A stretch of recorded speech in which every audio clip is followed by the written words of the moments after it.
Coup de tonnerre au Niger. Coup de tonnerre entre la relation chino-africaine. Comment la Chine peut-elle s'engager à financer le terrorisme en Afrique?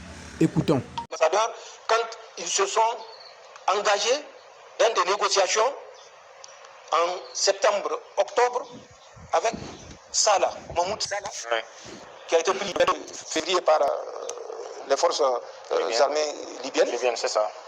Les Chinois étaient partis le voir pour lui proposer 10 millions suite à l'attaque exécutée par Moussa Kounami le 21 juin dans la zone de Tesker. Ouais.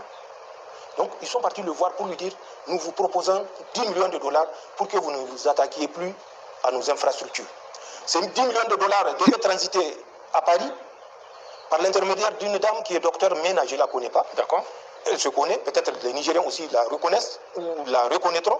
Docteur Mena qui va servir de point focal en liaison avec les Nigériens qui sont en fuite et réfugiés entretenus par l'État du Nigeria. Mahmoud Salah fera le mouvement.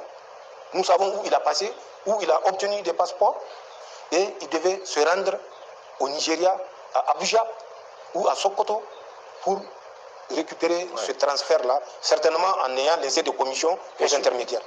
Nous avons appelé l'ambassadeur et j'ai dit au ministre d'État, ministre de la Défense, de l'appeler pour lui dire que nous sommes au courant et que si notre coopération doit continuer, il faut qu'il s'assure que ces virements-là ne soient pas faits. Ouais. Ils l'ont suspendu, mais c'est suspendu, je l'ai dit, suspendu. Ouais. Et je dirai pourquoi. Le 1er mars, il y a un autre contact qui a été pris. Pourquoi? Parce qu'il y avait un Chinois qui a levé par les mêmes groupes de Salah et autres, Moussa Kounami. C'est ça. Nous avons suivi les Français qui étaient en train de planifier cette opération. Nous avons là également appelé l'ambassadeur de la Chine pour lui notifier. Voilà l'intention des Français. Faire feu de tout bois pour prendre le contrôle du champ pétrolier d'Agadem.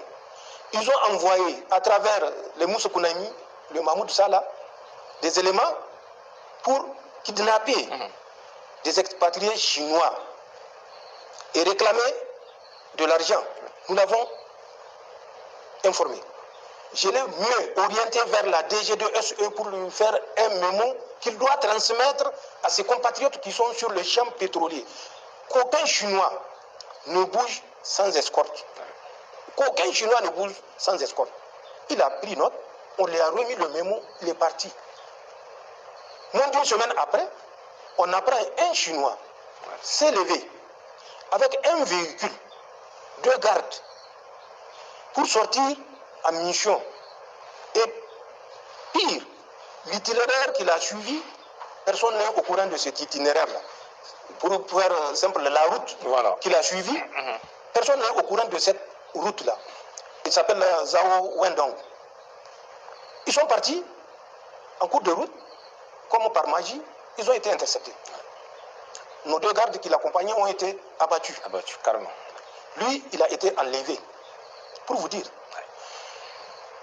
le 1er mars, ils se sont déplacés, les Chinois, pour aller à l'intérieur d'un pays voisin, négocier avec ces mêmes bandits qui ont enlevé le Chinois pour leur proposer 15 millions de dollars et 150 véhicules 4x4 de type Toyota.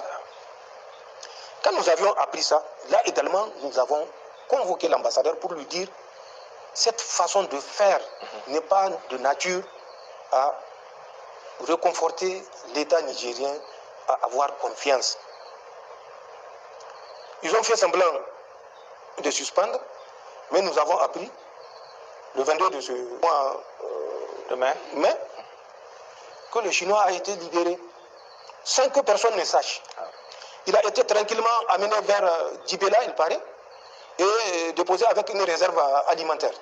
Le Chinois qui devait aller le récupérer a tout simplement dit aux gardes qui assurent toujours leur sécurité: nous allons dans tel secteur chercher quelque chose. Il ne leur a pas dit la mission. Pour vous dire comment les gens travaillent, nous c'est la conviction qu'on a de mèche avec ces bandits.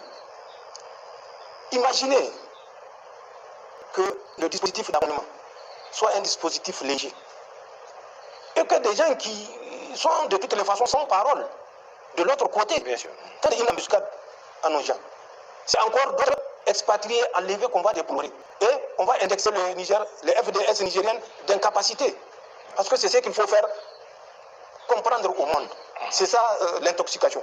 Donc ils sont partis, ils l'ont récupéré. Ils l'ont récupéré. Ils n'ont pas informé les autorités nigériennes. Rien. Ils l'ont rapatrié ici à Niamey. Et je crois que le 22, il a pris un vol. Et il est parti dans de telles circonstances, le minimum, ce que le pays a associé. Parce que nous avons des questions, bien sûr. Nous avons des doutes à lever. Mais le fait d'agir de cette façon clandestine reconforte nos doutes. Voilà le jeu trouble auquel l'ambassadeur s'est livré.